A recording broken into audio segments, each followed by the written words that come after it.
اللهم صل على محمد وآل محمد وعجل إلى أرواح المؤمنين والمؤمنات نهدي ثواب الفاتحة. بسم الله الرحمن الرحيم. الحمد لله رب العالمين الرحمن الرحيم مالك يوم الدين. إياك نعبد وإياك نستعين. اهدنا الصراط المستقيم صراط الذين أنعمت عليهم غير المغضوب عليهم ولا الضالين. لا حول ولا قوة إلا بالله العلي العظيم. أعوذ بالله السميع العليم من الشيطان اللعين الرجيم. بسم الله الرحمن الرحيم.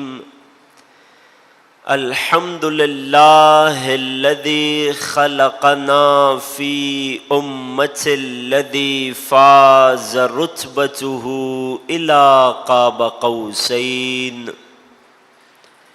وأكرمنا بولاية وصيه الذي ردت له الشمس مرتين، وجاهد بالسيفين، وطاعنا بالرمحين. وصلى الله على سيدتنا ومولاتنا فاطمة الزهراء أم الحسنين، والصلاة والسلام على أشرف الكونين رحمة للدارين جد الحسنين أعني أبا القاسم محمد. ما صل على محمد وعلى أهل بيته الأطيبين الأطهرين رحمة الله على محبيهم ولعنة الله على أعدائهم ومنكري فضائلهم وغاصبي حقوقهم أجمعين. أما بعد، فقد قال رسول الله صلى الله عليه وآله: لو كان العقل شخصا لكان حسنا. صدق رسولنا النبی الکریم. ایک درود ہدیہ کیجئے محمد و آل محمد. محمد و آل محمد. عزیزان محترم، ابتدا ہی میں بزرگوں کو زحمت نہیں دوں گا. جوانوں سے گزارش ہے اس فاصلے کو پر کیجئے. جو افراد موجود ہیں جن کے لیے ممکن ہے آگے آگے تشریف لے آئیے. درود پڑھیے محمد و آل محمد.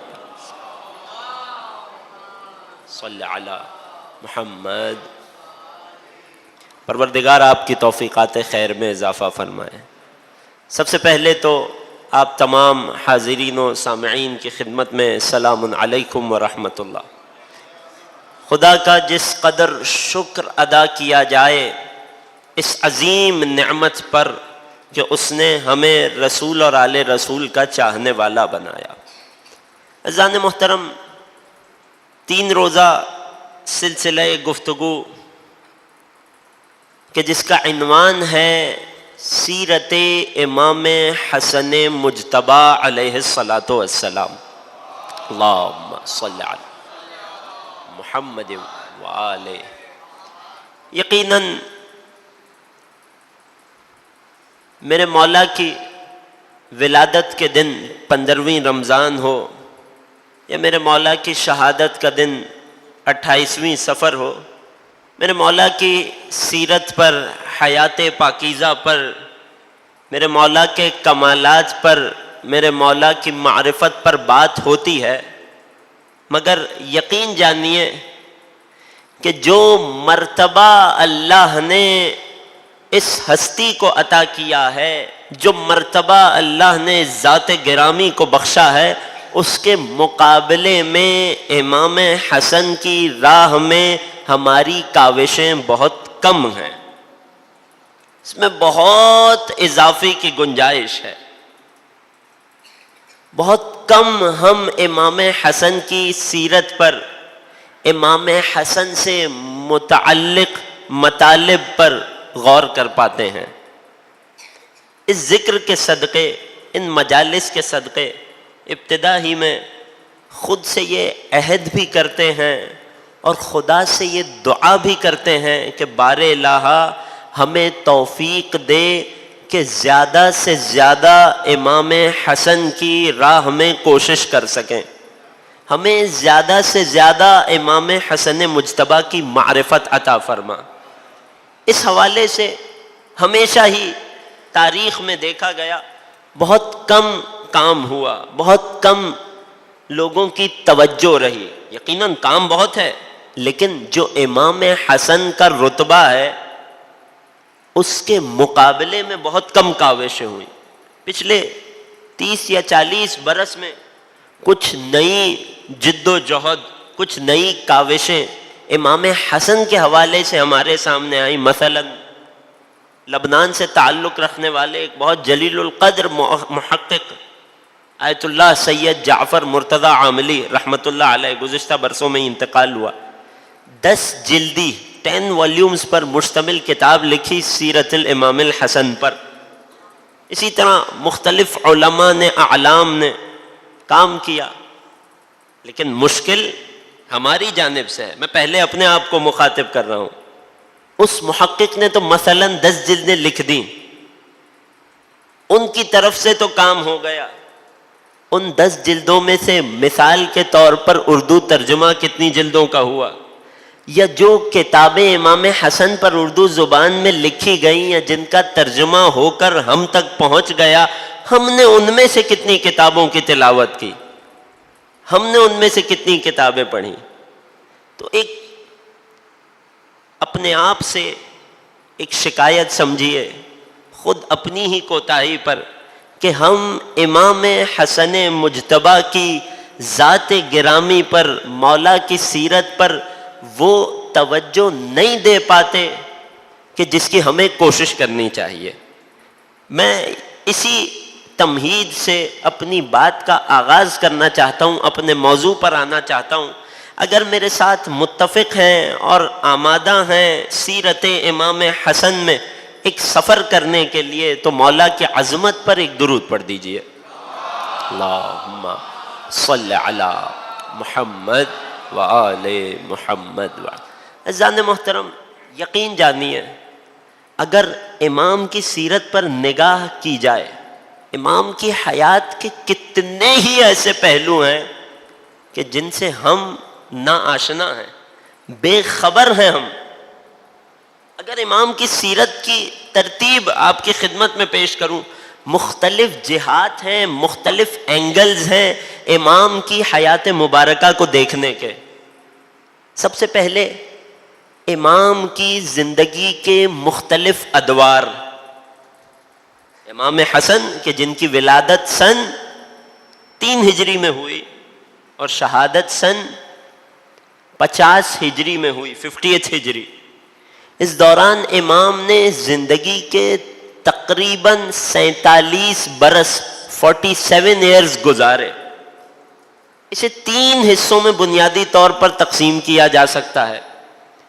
پہلا حصہ امام کی کمسنی کا وہ دور کہ جو امام نے اپنے نانا رسول خدا کے سائے میں گزارا۔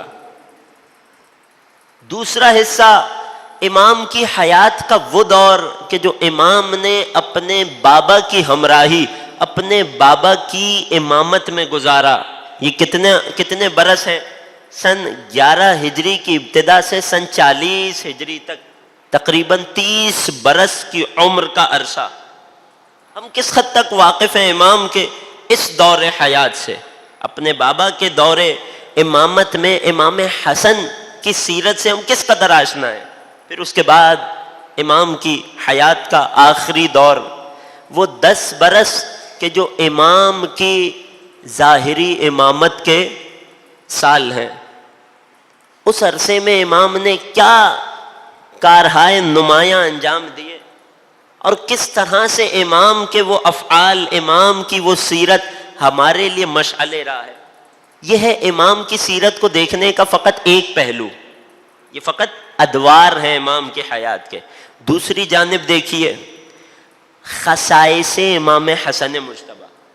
یوں تو آل محمد کے گھرانے کا ہر فرد ہی، میرا ہر معصوم امام ہی کمال کی معراج پر ہوتا ہے، لیکن اس کے باوجود ہر امام کی حیات میں ہمیں کچھ خصائص نظر آتے ہیں، کچھ امتیازات نظر آتے ہیں، کچھ ایسی خاص صفات کا زیادہ اظہار نظر آتا ہے کہ جو اس امام کے دور کا تقاضا تھی۔ اس اعتبار سے امام حسن کے کیا خصائص تھے، کیا امتیازات تھے کہ جو ظاہری نگاہ میں امام حسن کو باقی ائمہ سے منفرد بناتے ہیں۔ میں پھر عرض کر دوں، یہ تو آل محمد کے خانوادے کا ہر امام ہی تمام کمالات کا مجموعہ ہوتا ہے، لیکن جو دور امام گزارتے ہیں، جس معاشرے میں جن حالات میں امام زندگی بسر کرتے ہیں، اس کے مطابق کوئی خاص صفت ہوتی ہے کہ جس کا بہت زیادہ اظہار ہمیں اس امام سے دیکھنے میں ملتا ہے۔ تو وہ کیا باتیں تھیں، وہ کیا امتیازات تھے، وہ کیا خصوصیات تھیں کہ جو ہمیں امام حسن کی حیات مبارکہ میں نظر آئیں؟ ایک انتہائی تشنا پہلو امام کی سیرت کا، میرے ساتھ متفق ہیں تو اظہار کیجئے گا اپنے اتفاق کا۔ یہی امام حسن مجتبی کی سیرت کا ایک بہت اہم پہلو، یقین جانیے ہم نا آشنا ہیں اس سے، ہم اس کی حقیقت کو، اس کی گہرائیوں کو نہیں جانتے، ہم نے کبھی سمجھنے کی کوشش ہی نہیں کی اپنے امام کی صلح کو۔ ہم نے کبھی نہیں جانا کہ اگر امام نے صلح انجام دی تو پیچھے کیا اسباب، کیا محرکات کار فرما تھے، کیا ایسی چیزیں تھی، باتیں تھی جو صلح امام حسن کا مقدمہ بنی۔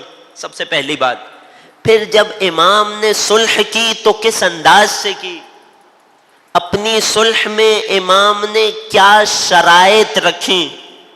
دوسری اہم بات، پھر امام نے اپنی صلح نامے کی شرائط کے ذریعے ظالم شام کو کس طرح سے پابند کیا۔ تیسری اور بہت اہم بات، کس طرح سے امام نے لفظوں کے لشکر کے ذریعے سے حاکم شام پر حملہ کیا، اور کس طرح سے امام نے اسے اپنے لفظوں اور اپنی شرائط کے ذریعے مقید کیا، پابند کیا۔ پھر جب صلح بظاہر مکمل ہو گئی، اب اس صلح کے مکمل ہو جانے کے بعد امام نے اس صلح سے ظاہری اور دنیاوی تشیع کے فائدے کس طرح سے حاصل کیے، کس طرح سے امام کی یہ صلح امت مسلمہ اور خصوصی طور پر امام کے چاہنے والوں مؤمنین کے لیے کارآمد ہوئی، کس طرح سے امام نے پابند بنایا سامنے والی طرف کو اس صلح کا۔ اس صلح کے نتائج تاریخ میں کیا نکلے، اس صلح کا انجام کیا نکلا، یہ تمام امام حسن مجتبی کی سیرت کے وہ چیدہ چیدہ پہلو ہیں، وہ بنیادی پہلو ہیں کہ ضروری ہے کہ ہر مومن ان سے آشنا ہو، مگر ہم نے اپنے دوسرے امام کے لیے وہ وقت نہیں نکالا کہ جو لازم تھا۔ کوشش رہے گی ان 3 دنوں میں، اگرچہ 3 دنوں میں امام کی 47 برس کی حیات مبارکہ کو 3 دنوں کی گفتگو میں سمیٹ دینا گویا کوزے میں سمندر کو بند کرنے کے مترادف ہے، مگر کچھ حاصل کرنے کی خاطر، امام حسن کی معرفت میں کچھ اضافہ کرنے کی خاطر جس قدر ہو سکا کوشش کریں گے ان میں سے زیادہ امام کی سیرت کے پہلوؤں کو آپ کی خدمت میں پہنچا سکیں۔ بات کا آغاز کریں گے امام کی حیات کے ادوار میں سے پہلے دور سے، اور اس پہلے دور کی ابتدا سے ولادت امام حسن مجتبی آپ کی خدمت میں پیش کرنا چاہتا ہوں.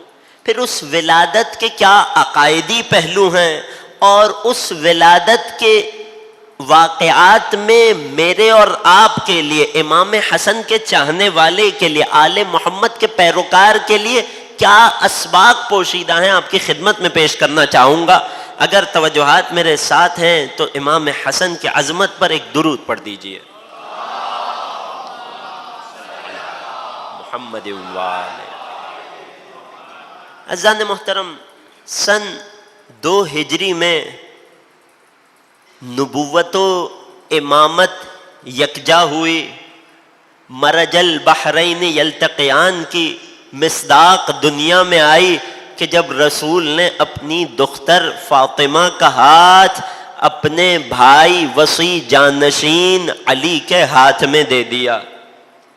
اس پاکیزہ ازدواج کا پہلا ثمرہ، اس شجرہ طیبہ کا پہلا پھل سن 3 ہجری میں امام حسن مجتبی کی ولادت کی صورت میں اس عالم دنیا کے سامنے آیا. امام حسن کی ولادت کی بھی چند خصوصیات ہیں. سب سے پہلی اور اہم خاصیت یہ، بہت غور کیجئے گا، اللہ نے اپنے نبی سے یہ وعدہ کیا تھا کہ انا اعطیناک الکوثر، اے نبی ہم نے آپ کو کوثر عطا کر دیا. کوثر یعنی خیر کثیر، بہت زیادہ خیر، خیر کا بہت بڑا مجموعہ.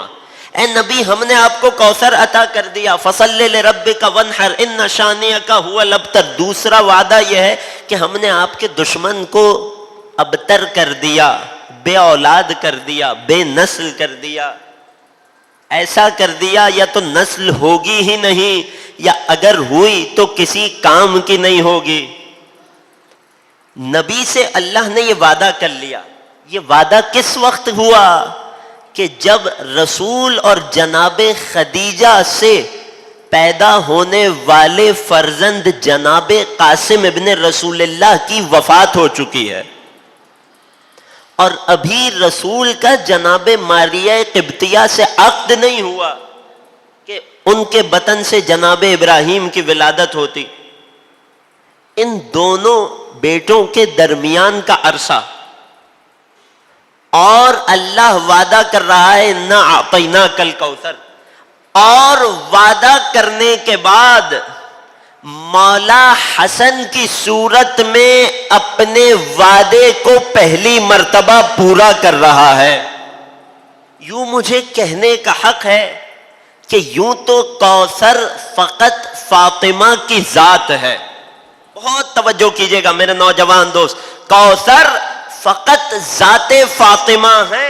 کوثر خیر کثیر فاطمہ کے علاوہ کوئی نہیں، مگر ان کوثر کے ان ثمرات میں، ان نتائج میں سب سے پہلا پھل، سب سے پہلا ثمرہ اور شجر طیبہ کی سب سے پہلی شاخ اللہ نے اپنے نبی کو آقا حسن مجتبی کی صورت میں دی. اللہم صلی علی. نہیں عزیزوں، ایسے نہیں، امام حسن کی عظمت پر مل کر ایک درود پڑھیے.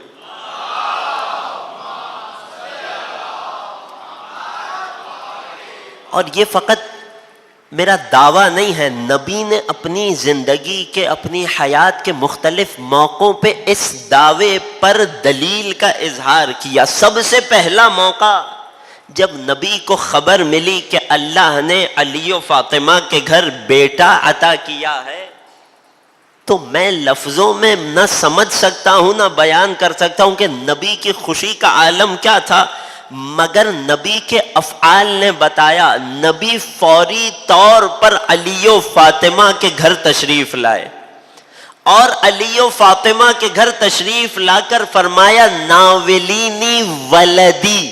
بعض مورخین نے لکھا ناولینی ابنی، اے اسما میرے بیٹے کو، میرے فرزند کو میرے حوالے کیجئے، میرا بیٹا میرے پاس لائیے.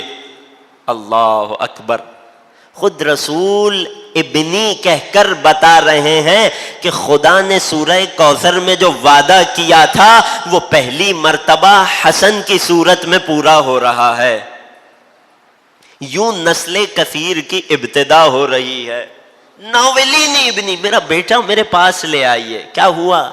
جناب اسما رسول کے اس پہلے فرزند کو رسول کی گودی میں لائیں.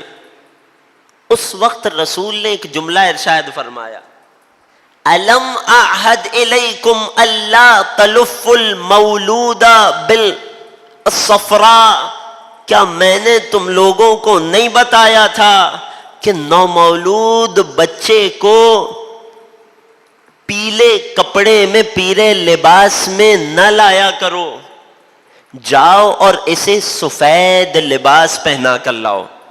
اور یہاں سے رسول نے ان سنتوں کا آغاز کر دیا جو آج بھی ہمارے گھر اگر کسی کی ولادت ہوتی ہے، جتنی سنتیں ہم انجام دیتے ہیں ان میں سے اکثر، اگر ساری نہیں تو اکثر، رسول نے امام حسن مجتبی کی ولادت پر تعلیم دی. امام حسن کو دوبارہ سفید لباس میں، سفید کپڑوں میں رسول اللہ کی خدمت میں لایا گیا. اللہ اکبر. نانا نے نواسے کی جانب نگاہ کی. ایک مرتبہ علی سے مخاطب ہو کر پوچھا، یا علی ماذا سمیتہ، اے علی مولود کا نام کیا رکھا؟ رسول بچے کے باپ سے پوچھ کر دنیا والوں کو بتا رہے ہیں کہ بیٹے کا، اولاد کا نام رکھنے کا سب سے زیادہ حقدار باپ ہوتا ہے. اور مولا علی جواب دے کر بتا رہے ہیں کہ اخلاق کسے کہتے ہیں. ماذا سمیتا، اے علی کیا نام رکھا؟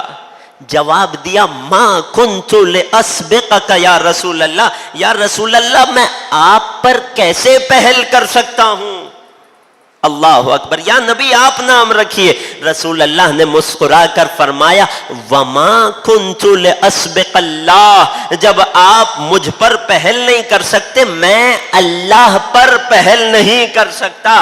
رسول کا اتنا فرمانا تھا کہ اللہ نے جبرائیل امین کو وحی کے ساتھ یہ پیغام دے کر بھیجا کہ میں نے محمد کے گھر ایک بیٹے کو عطا کیا ہے، جاؤ فہنئہ، محمد کو اس بیٹے کی ولادت کی مبارکباد دو اور ہمارا پیغام پہنچاؤ کہ اے محمد، علی من کا بمنزلت ہارون من موسیٰ، اے علی، اے محمد، علی کی نسبت آپ سے وہی ہے کہ جو ہارون کی موسیٰ سے تھی.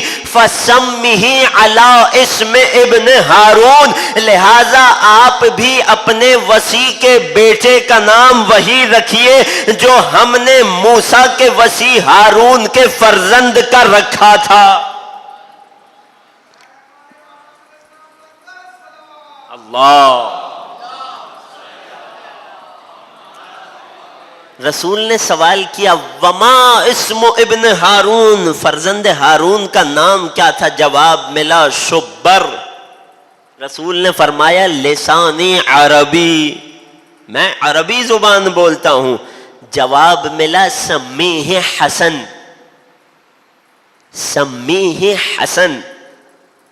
اے نبی، شبر کا عربی میں اگر ایک بہترین لفظ میں ترجمہ کیا جائے تو وہ حسن ہے. آپ نے غور نہیں کیا عزیزوں، کیا رسول کو معلوم نہیں تھا کہ عبرانی میں شبر کا عربی ترجمہ حسن ہوتا ہے؟ مگر رسول نے خود ترجمہ نہیں کیا. اے جبرائیل، لسانی عربی، مجھے میری زبان میں بتاؤ. کیوں؟ شاید اگر نبی خود ترجمہ کر کے نام رکھ دیتے تو کل کو کوئی مورخ اٹھ کے کہہ دیتا، ارے حسن کا نام تو نبی نے رکھا تھا، جبرائیل تو عبرانی زبان کا کوئی لفظ لایا تھا، ترجمے کے طور پر نام حسن تو نبی نے رکھا تھا. نہیں جبرائیل، ہم تمہارے لبوں سے نام حسن کو سن کر پھر نام رکھیں گے تاکہ کوئی حسن کی اس فضیلت کا انکار نہ کر سکے کہ نام حسن اللہ اللہ نے عرش سے بھیجا تھا. توجہ کر رہے ہیں؟ سمیہ حسن، اس فرزند کا نام حسن رکھیے. اللہ اکبر. عربوں میں یہ اپنی نوعیت کا بڑا عجیب نام تھا. کسی خوبصورت، کسی اچھی چیز کی تعریف میں صفت کے طور پر لفظ حسن آتا تھا، مگر نام کے طور پر اس سے پہلے استعمال نہیں تھا. خدا نے یہ نام ذخیرہ کر رکھے تھے اپنے نبی کے نواسوں کے لیے.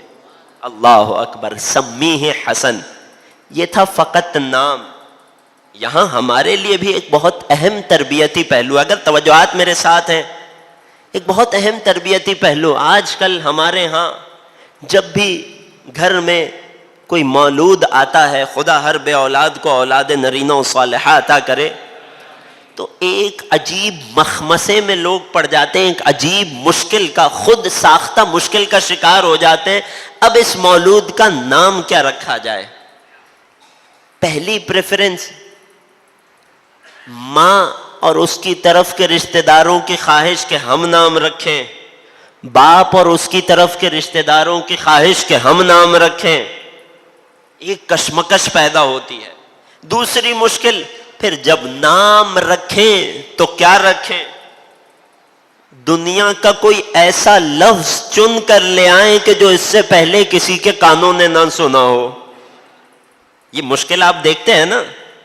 نام رکھنا اتنا مشکل کر دیتے ہیں اس مذہب میں کہ جن کے ہاں سب سے آسان کام نام رکھنا ہے. 14 نام ہیں اللہ نے دے دیے ہیں اپنے بچوں کا، ان میں سے کوئی بھی ایک نام رکھ لو. سب سے آسان کام اہل بیت کے چاہنے والوں کے لیے اپنے بچوں کا نام رکھنا ہونا چاہیے.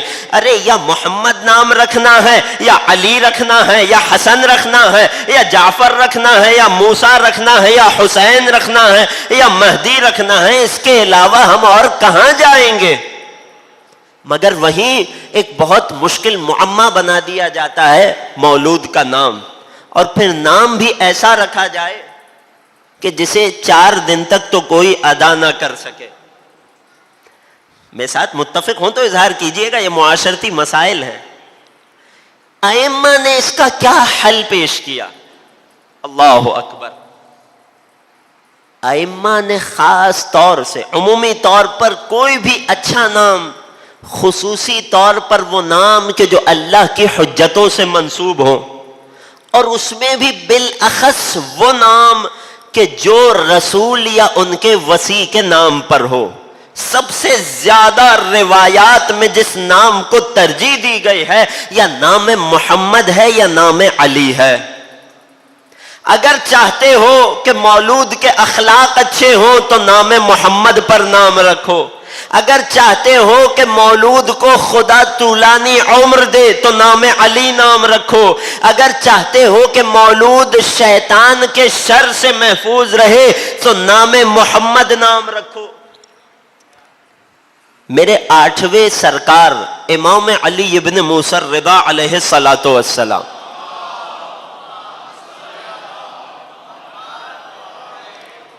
آٹھویں سرکار کی بارگاہ میں شخص آیا. آج کل کے دور میں یہ مشکل بہت زیادہ بڑھ چکی ہے، شہری حیات اور اس کے تقاضوں کی وجہ سے، شہری آب و غذا کی وجہ سے.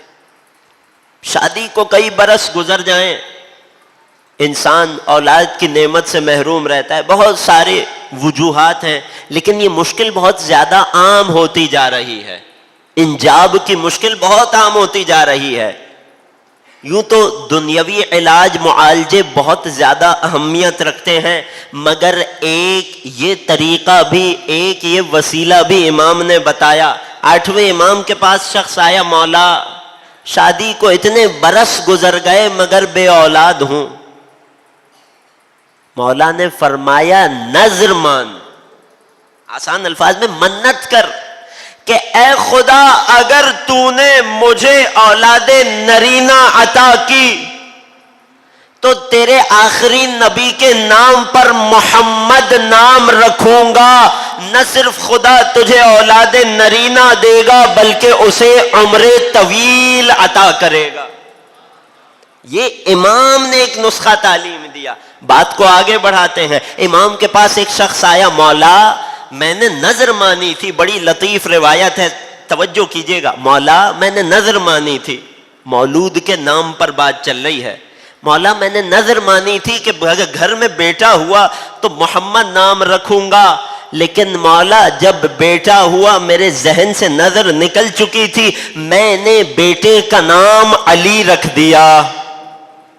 اللہ اکبر، توجہ ہے عزیزوں، مولا نظر مانی تھی نام محمد رکھوں گا، جب ولادت ہوئی تو بیٹے کا نام علی رکھ دیا۔ مسکرا کر فرمایا ایک ہی بات ہے، محمد علی وعلی محمد، محمد علی ہے، علی محمد ہے، ایک نور کے دو ٹکڑے ہیں۔ اللہ اکبر، توجہ کر رہے ہیں عزیزوں۔ پھر مولا نے ایک جملہ فرمایا، تم نے اب اپنے بیٹے کا نام علی رکھ لیا، ان تمام والدین کو خوشخبری دیتا ہوں جنہوں نے اپنے بچوں کا نام علی رکھا، اگر تو نے اپنے بیٹے کا نام علی رکھ لیا تو سن فائدہ کیا ہے۔ ان الشیطان اذا سمع اسم علی یذوب کما تذوب الرصاص، تو نے بچے کا نام علی رکھ لیا، یقیناً تو گھر میں جب بھی بچے کو پکارے گا تو علی کہہ کر پکارے گا۔ اس نام کی ایک خاصیت یہ بھی ہے کہ شیطان جب علی کا نام سنتا ہے تو اس طرح سے پگھل جاتا ہے جس طرح لوہا نہیں، لکڑی نہیں، رساس جس طرح سیسا آگ سے پگھل جایا کرتا ہے۔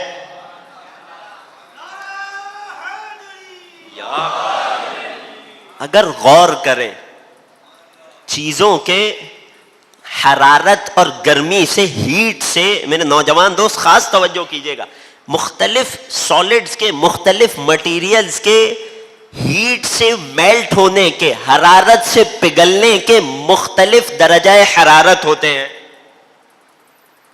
آپ پترے پہ آگ لگائیے بہت جلد پگھل جائے گا۔ ایک درود پڑھیے محمد والے۔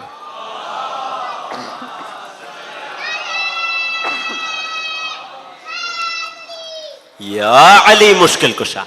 مختلف چیزوں کے پگھلنے کے مختلف درجہ حرارت، مختلف ٹیمپریچرز ہوتے ہیں۔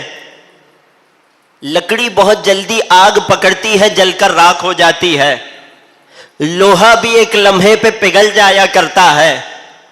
ہر چیز کے پگھلنے کے مختلف ٹیمپریچرز ہوتے ہیں۔ ان تمام میں سب سے زیادہ مضبوطی جس مٹیریل میں ہوتی ہے وہ ہے سیسا۔ جب اسے بہت زیادہ حرارت، بہت زیادہ گرمی، بہت زیادہ آگ کی تپش میں جھلسایا جائے تب جا کر کہیں پگھلتا ہے۔ چھٹے امام کچھ بتلانا چاہ رہے ہیں، شیطان جب علی کا نام سنتا ہے بڑی آسانی سے نہیں پگھلتا۔ ارے شیطان کی حالت وہ ہوتی ہے کہ جو آگ سے پگھلتے ہوئے رساس کی ہوتی ہے، شدید تپش کو، شدید جلن کو، شدید حرارت کو محسوس کرتا ہے۔ شیطان نام علی سے بڑی بری طرح جل جاتا ہے۔ یا یہ تھی مختصر سی گفتگو مولود کے نام کے حوالے سے۔ بات کا آغاز کہاں سے ہوا؟ ولادت امام حسن، نام رکھا اللہ کے حکم پر حسن۔ اب اگلا مرحلہ، روایت کے جملے، فَأَذَّنَ فِي يُمْنَاهُ وَأَقَامَ فِي يُسْرَا۔ اللہ اللہ، خوش نصیبی اس مولود کی، خود رسالت مآب نے بچے کو اپنی گودی میں لیا، دائیں کان میں آذان کہی، بائیں کان میں اقامت کہی، خود کائنات کے رسول نے، اور یوں تب سے یہ سنت بن گئی۔ پھر ساتویں دن خود تشریف لائے، اپنے ساتھ ایک بھیڑ لائے، اسے قربان کیا، اس کا عقیقہ کیا۔ یوں ساتویں روز عقیقہ کرنا بھی سنت بن گئی۔ پھر رسول نے خود اپنے دست مبارک سے امام حسن کے سر مبارک کی تحلیق کی، بالوں کو کاٹا اور ان بالوں کے وزن کے برابر چاندی کو صدقہ کیا، اور یوں تب سے یہ بھی سنت بن گئی۔ توجہ کر رہے ہیں؟ یہ جو آج ہمارے گھروں میں ولادت کے بعد جتنی سنتیں انجام دی جاتی ہیں، ان میں سے اکثر ولادت امام حسن کے موقع پر رسول نے تعلیم دی تھی۔ ایک درود پڑھیے امام حسن کی عظمت پر۔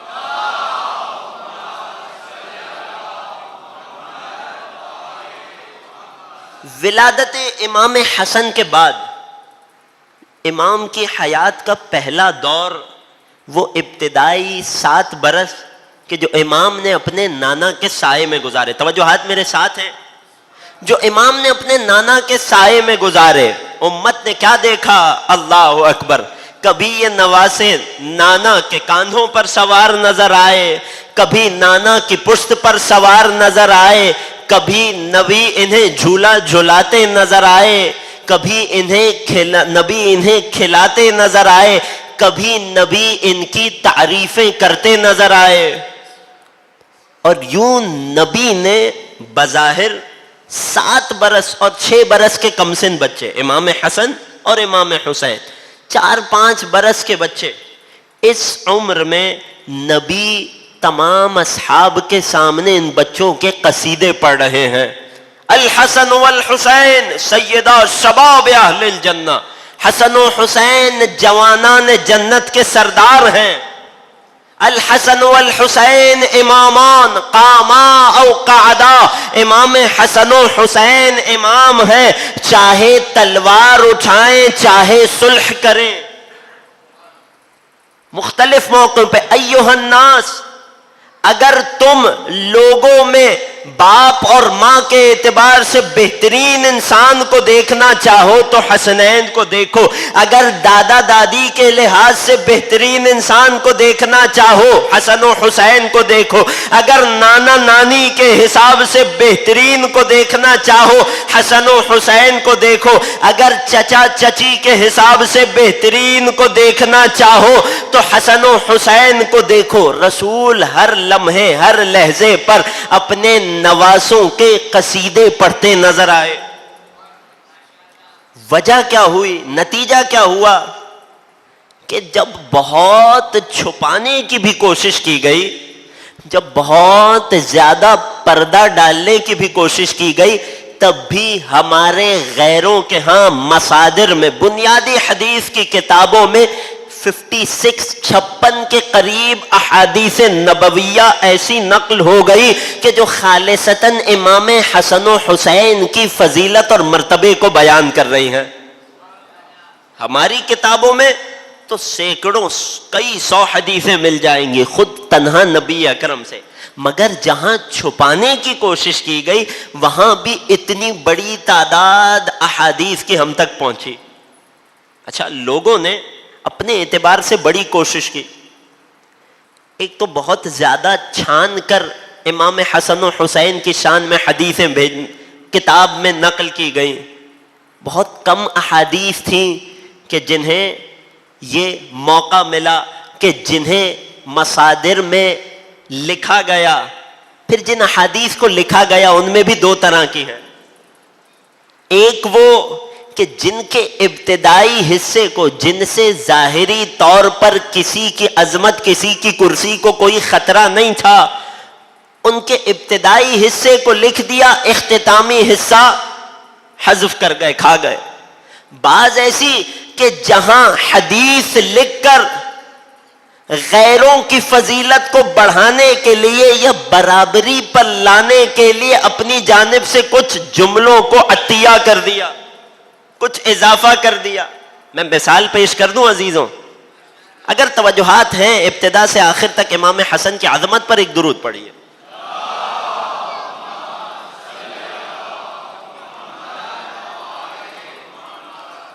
ایک وہ حدیث آپ سب نے سن رکھی ہوگی کہ جہاں نبی حسن و حسین کو پشت پر سوار کیے ناقہ بنے ہوئے ہیں تو کسی نے آ کر کہا تھا نعم الجمل جملکما، ارے تمہارا اونٹ کتنا اچھا ہے،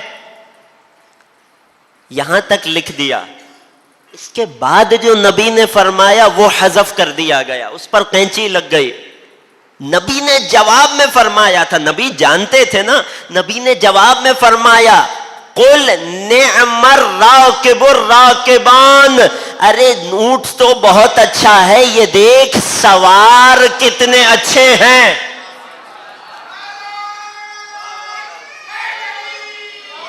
علی مشکل کشا. ابھی بات مکمل نہیں ہوئی تھی، اگر یہاں تک بھی بات ہوتی تو لکھ دیا جاتا، مگر نبی نے اگلا جملہ فرمایا یہ کہ نعم الراکبان، دیکھ سوار کتنے اچھے ہیں، وَأَبُوهُمَا خَيْرٌ مِّنْهُمَا، اور ان کا بابا ان سے زیادہ افضل ہے. یا علی، یہ وہ ٹکڑا تھا، یہ وہ حصہ تھا. اگر یہ پہنچ جاتا، ایک تو بچے، ایک تو شہزادے جوانان جنت کے سردار، اور پھر ان کے بابا ان سے زیادہ افضل، کہاں کوئی علی کے سامنے ٹک پاتا، کہاں کوئی علی کے سامنے سنبھل پاتا. اگر یہ احادیث ایز اٹ از پہنچ جاتے، خود یہ حدیث الحسن والحسین سیدہ شباب اہل الجنہ، یہ احادیث کی ان دوسری قسم میں سے ہے کہ جو نقل تو ہو گئی مگر کچھ اضافے کے ساتھ، کچھ ڈونیشن کے ساتھ. حسن و حسین جوانان جنت کے سردار ہیں. لوگوں نے بات کو آگے بڑھا دیا، فلاں بوڑھوں کے سردار ہیں، فلاں خواتین کے سردار ہیں، فلاں خواتین میں کمسن بچوں کے سردار ہیں، فلاں بوڑھی عورتوں کے سردار ہیں. لکھتے ہوئے بھول گئے کہ جنت میں جو بھی جائے گا فقط جوان ہو کر جائے گا. توجہ کر رہے ہیں؟ یہ ہے ان احادیث کا عقائدی پہلو. نبی لوگوں کو بتانا چاہ رہے ہیں الحسن والحسین امامان، کم سن بچے 4-5 برس کے عمر، اے لوگوں حسن اور حسین امام ہیں. بس میں اختتام کی طرف جا رہا ہوں عزیزوں. حسن و حسین امام ہیں. ان قاما او قعدا، لفظی ترجمہ کروں، چاہے اٹھ جائیں چاہے بیٹھ جائیں. گویا رسول کیا سمجھانا چاہ رہے تھے؟ علماء فرماتے ہیں در حقیقت کنایا تھا، کھڑے ہو جانے کا کنایا تھا تلوار اٹھانے سے، اور بیٹھ جانے کا کنایا تھا صلح کرنے سے. گویا رسول فرمانا چاہ رہے ہیں، امت کو پیغام دینا چاہ رہے ہیں، اے لوگوں وہ جن کے بارے میں 4 برس کی عمر میں کہہ رہا ہوں امام ہیں اپنی ہر حرکت میں، کل جب یہ 40 برس کے ہو کر کوئی فیصلہ کر رہے ہو تو خبردار ان کے فیصلے پر اعتراض نہ کرنا، خبردار ان کے فیصلے میں شک نہ کرنا. یہ امام ہیں اپنی ایک ایک حرکت میں. توجہ کرنے، اس عمر میں نبی یہ پیغام امت کو دے گئے. انہی احادیث کا ایک اخلاقی جنبہ بھی ہے، میرے اور آپ کے لیے ایک سیکھنے کی بات بھی ہے. 2 سے 3 دقائق لے کر اسے مکمل کروں گا اور پھر مصائب سے جڑوں گا، کیونکہ کل اور پرسوں کی گفتگو میں بہت طویل و عریض اور اہم باتیں آپ کی خدمت میں پیش کرنی ہیں. ابھی امام حسن کا اپنے بابا کے دور امامت میں کیا طریقہ کار تھا پیش کرنا ہے، امام حسن کی صلح کس انداز سے ہوئی، شرائط کیا تھی، نتائج کیا نکلے، سب پیش کرنا ہے. امام حسن کی سب سے زیادہ ظاہر اور بارز ہونے والی صفت کرم امام حسن، جود و سخاوت امام حسن آپ کی خدمت میں پیش کرنا ہے، بلاغت امام حسن آپ کی خدمت میں پیش کرنا ہے. انشاءاللہ کل اور پرسوں کی گفتگو میں زیادہ سے زیادہ گفتگو کو سمیٹیں گے.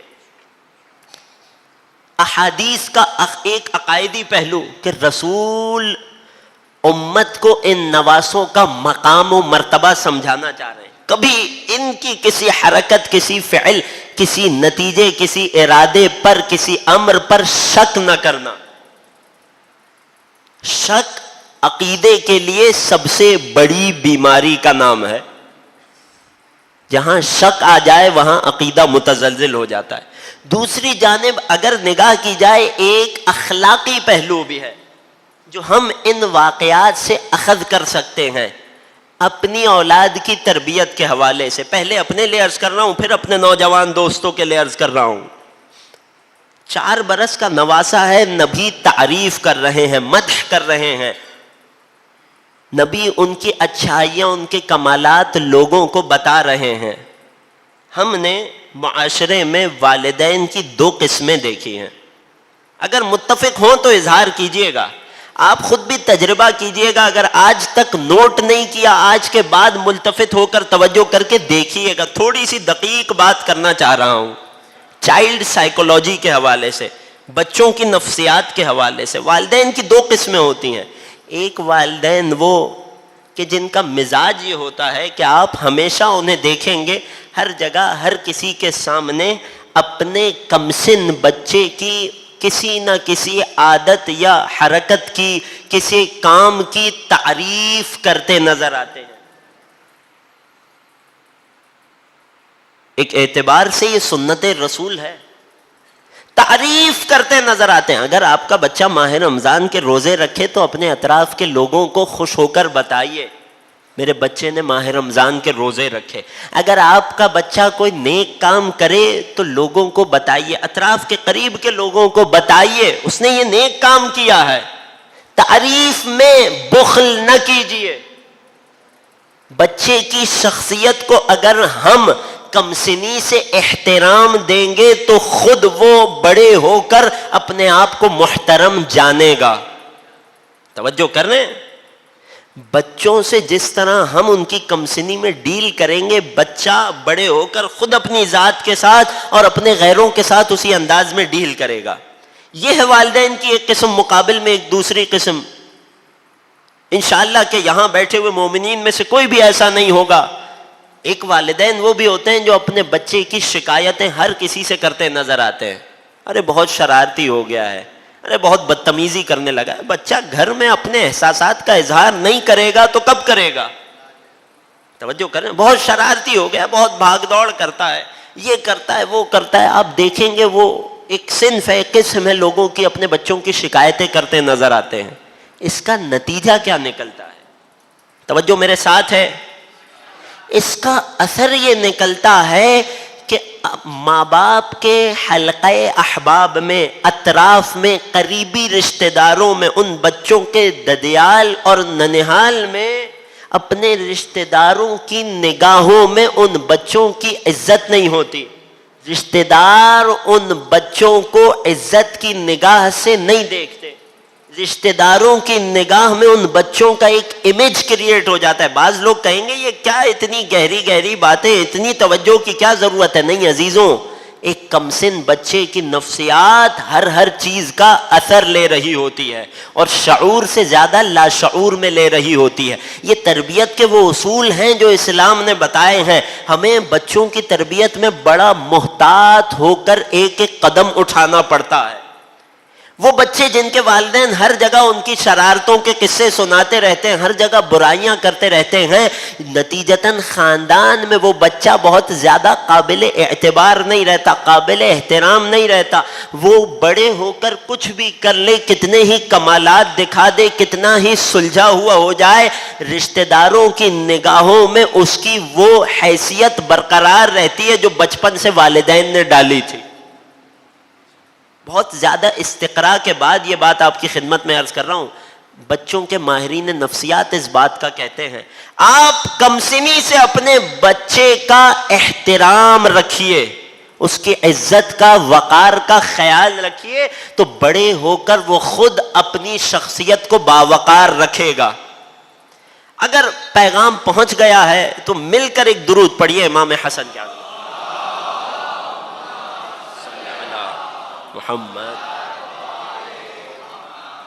یہ رسول خدا کا طریقہ ہر جگہ اپنے نواسوں کی مدح خوانی، قصیدے، تعریف کرتے ہوئے نظر آئے، اور یہی رسول خدا تھے کہ جب اس دنیا سے رحلت فرمانے کا وقت قریب آیا تو شہزادی فاطمہ نے ایک سوال کیا، یا رسول اللہ، حسن و حسین آپ کے بیٹے ہیں، آپ کے فرزند ہیں، آپ کی رحلت قریب ہے، یہ بتائیے ماذا تورثہما، اے میرے بابا آپ اپنے ان بیٹوں کو میراث میں کیا عطا کر کے جا رہے ہیں؟ یہاں شہزادی کا سوال مالی میراث سے متعلق نہیں تھا، ان صفات کمالیہ سے متعلق تھا جو اللہ نے اپنے نبی کو دی تھی۔ اس وقت نبی نے فرمایا تھا، یہاں بات کو روکوں گا، یہیں سے بات کو کل آگے بڑھاؤں گا۔ امام حسن کا ایک خاصہ، امام کا ایک امتیاز، رسول اللہ نے فرمایا للحسن سعددی و ہیبتی، میں اپنے بیٹے حسن کو اپنی میراث کے طور پر اپنی سعدد، اپنا جاہو جلال اور اپنی ہیبت دے کر جا رہا ہوں، وللحسین جودی و کرمی، اور اپنے حسین کی میراث کے طور پر اسے اپنا جود و کرم اور سخاوت عطا کر کے جا رہا ہوں۔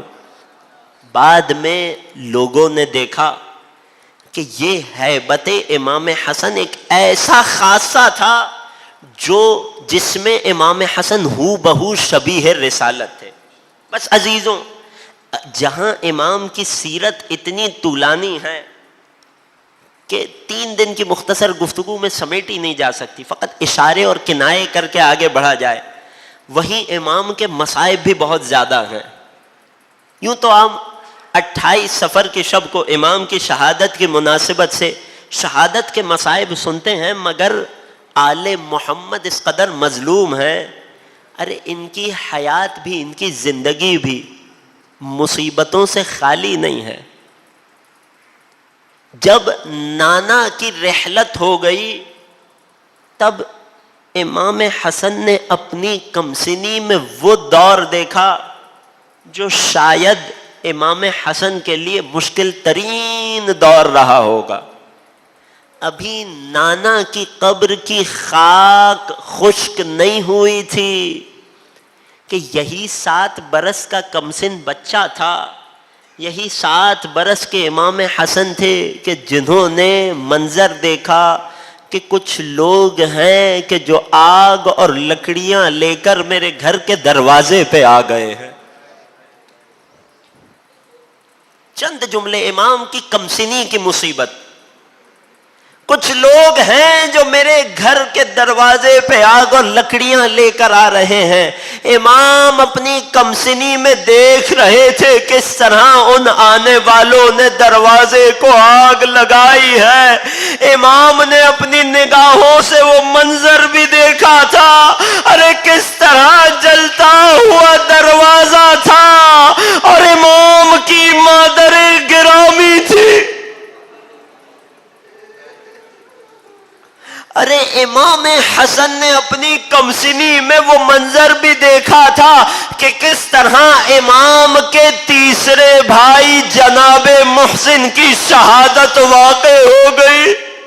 امام نے کمسنی میں ماں کی مظلومیت کو دیکھا تھا، پھر امام نے یہ منظر بھی دیکھا تھا، ارے کس طرح سے کچھ لعین آئے اور بابا کے گلے میں رسیاں۔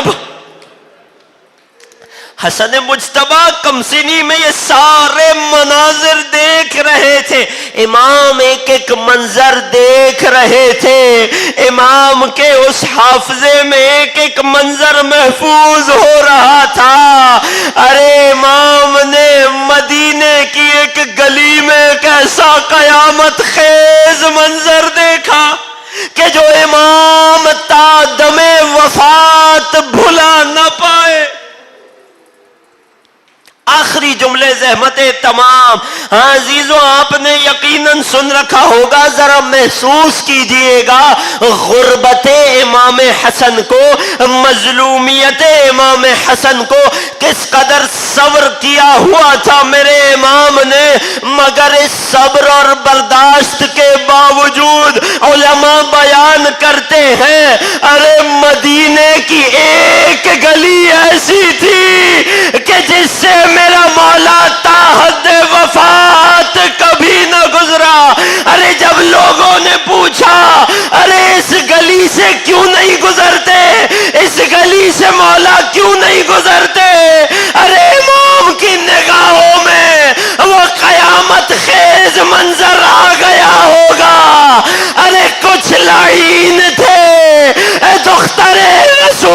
تھی، ایک تازیانہ تھا، ایک تماچا تھا.